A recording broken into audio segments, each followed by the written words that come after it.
ഞാൻ പറഞ്ഞു എനിക്കൊരു മീറ്റിംഗ് ഉണ്ട്, ഞാൻ ഇറങ്ങുകയാണ്. അയ്യോ അത് കഷ്ടായില്ലോ.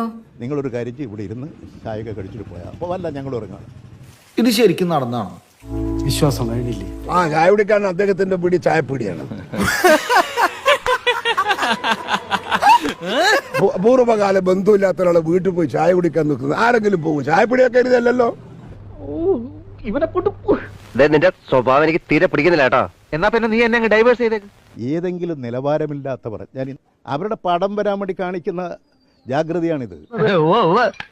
സഖാവ് ജയരാജൻ ഇത്തരം കാര്യങ്ങളിൽ വേണ്ടത്ര ജാഗ്രത കാണിക്കാറില്ല എന്നത് നേരത്തെ തന്നെ ഉള്ള ഒരു അനുഭവമാണ്. ഇനി ഇവിടെ നിന്നാൽ എന്റെ പണി പോവും. ഇവിടെ റിവേഴ്സ് പോകുമ്പോ ആ കണി ഞാൻ ഒന്ന് കണ്ടേക്കട്ടാ. എന്തിന്? കഷ്ടകാലം ആരംഭിച്ചോന്നറിയാലോ.